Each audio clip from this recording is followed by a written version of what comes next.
Hello friends, welcome to খেল দুনিয়া। চুপি চুপি মোহনবাগান দল গঠনের কাজ কিন্তু ভালোই চালাচ্ছে। এমনও কিছু অ্যানাউন্সমেন্ট আসছে যেটা কিন্তু আগে থেকে কেউ বুঝতে পারছে না। তো এখন অবধি মোহনবাগান কোন কোন প্লেয়ারকে সাইন করিয়েছে এবং কোন কোন প্লেয়ার আর আসতে পারে মোহনবাগানে বা কে বেরিয়ে যেতে পারে সেটা নিয়ে কিন্তু এই ভিডিওটা। তো প্রথমেই চলে আসি মোহনবাগানে কারা কারা এসছেন এখন অবধি কনফার্ম হয়েছে তাদের বিষয়ে। প্রথমেই বলবো আপুইয়ার কথা। আপুইয়াকে তোমরা জানো, আপুইয়াকে কিন্তু মোহনবাগান কনফার্ম করে নিয়েছে একদম চমক দিয়ে।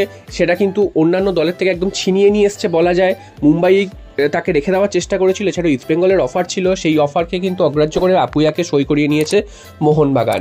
এরপর চলে আসি বিদেশিদের কথায়। তাদের মধ্যে কিন্তু অ্যালবার্টো রড্রিগেজ, তাকে কিন্তু কনফার্ম করে নিয়েছে। তিনি কিন্তু অস্ট্রেলিয়ান লিগে খেলছিলেন, তো সেখান থেকে কিন্তু তাকে কনফার্ম করে নিয়েছে এবং ডিফেন্সের কিন্তু অন্যতম ভরসা হতে চলেছে এই অ্যালবার্টো রড্রিগেজ। তারপর যার কথা বলবো তিনি হচ্ছেন টম আর্নল্ড। তো একেও কিন্তু মোহনবাগান কনফার্ম করে নিয়েছে। এই নামটা কিন্তু কেউ আশাই করেনি যে এই নামটা, এই প্লেয়ারটিকে মোহনবাগান কনফার্ম করতে পারে।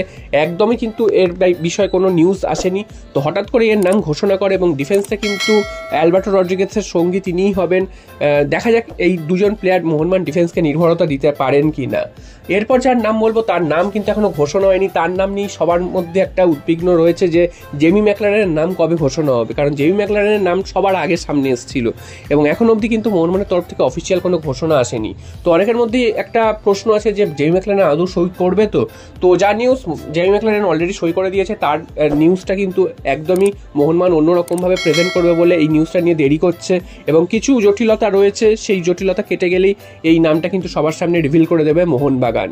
তো এরপর চলে আসি আরও একজনের নাম বলাটা ভুল এই মুহূর্তে, যেটা গত দুদিন আগে উঠে এসেছে যে নিউজটা, সেটা হচ্ছে ভারতের জাতীয় দলের আরও একজন প্লেয়ারকে মোহনবাগান নিতে পারে এবং সেইটা কিন্তু মার্কাস মার্গুলাও জানিয়েছে। সেটা কে হবেন সেটা কিন্তু তিনি জানাননি, তবে বেশ কয়েকজন নাম কিন্তু এই মুহূর্তে উঠে আসছে যারা কিন্তু মোহনবাগানে যোগ দিতে পারেন। তার মধ্যে গোলকিপার ধীরাজ সিং এর নাম উঠে আসছে। ধীরাজ সিং কিন্তু মোহনবাগানে যোগ দিতে পারেন, কারণ মোহনবাগানের ফার্স্ট গোলকিপার ছাড়া কিন্তু সেকেন্ড গোলকিপার সে অর্থে কিন্তু ভালো কেউ নেই। তো সেক্ষেত্রে কিন্তু ধীরাজকে মোহনবাগান জয়েন করাতে পারে। এছাড়া কিন্তু রহিম আলী, তার সাথেও কিন্তু একটা লিঙ্ক আপ তৈরি হয়েছে। রহিম আলীরও আসার সম্ভাবনা রয়েছে, তবে রহিম আলীর আসার সম্ভাবনা একটু কম এই কারণেই, কারণ মোহনবাগানের ফরওয়ার্ডের প্লেয়ার প্রচুর রয়েছে। তো রহিম আলী আসলে শুধু তাকে বেঞ্চে বসে থাকতে হবে। এছাড়াও কিন্তু ঈশান পণ্ডিতার নামও কিন্তু ঘুরে ফিরে আসছে, সেটা কিন্তু ট্রান্সফার মার্কেটে কিন্তু শো করছে ঈশান পণ্ডিতার নাম। তো তিনি আসবেন কতটা সেটা কিন্তু এই মুহূর্তে বলা যাচ্ছে না, তবে ধীরাজ সিং এর আসার সম্ভাবনা কিন্তু অনেকটাই উজ্জ্বল। আর কে বেরিয়ে গেছে সেটা তোমাদের জানি অলরেডি, কিন্তু যে নামগুলো রিভিল হয়ে গেছে সেটা হচ্ছে ডিফেন্সে কিন্তু ব্র্যান্ডন হ্যামিল এবং হেক্টর ইউস্টার, তারা কিন্তু মোহনবাগান ছেড়েছেন। এছাড়াও কিন্তু হুগো বুমো, তিনিও মোহনবাগান ছাড়বেন, তো সেটাও প্রায় কনফার্ম হয়ে গেছে, যদিও এখনও অফিসিয়াল কিছু নিউজ আসেনি। এবং সাদিকু, তাকে নিয়ে কিন্তু একটা রিউমার চলছে, তিনি হয়তো মোহনবাগানে থেকে যাবেন না তিনি মোহনবাগান ছাড়বেন। তো এটা কিন্তু একটা 50-50 ডিসিশনের মধ্যে রয়েছে। তবে মার্কাস মার্গুলাও কিন্তু জানিয়েছেন মোহনবাগানের ষষ্ঠ বিদেশি কিন্তু আর্মান্দো সাদিকুই হবে।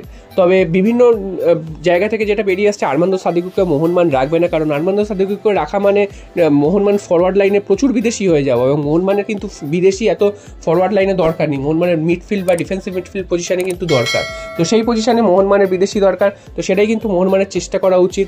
তো দেখা যাক মোহনবাগান ম্যানেজমেন্ট কি সিদ্ধান্ত নেয়। আর্মান্দো সাদিকুকে কি ষষ্ঠ বিদেশি হিসেবে রেখে দেবে, না মোহনবাগান কোনো ডিফেন্সিভ মিডফিল্ডার বা মিডফিল্ড পজিশনে কোনো ভালো বিদেশি আনবে। তো দেখা যাক, সেই প্রশ্নের উত্তর কিন্তু আর কয়েকদিনের মধ্যেই সামনে চলে আসবে।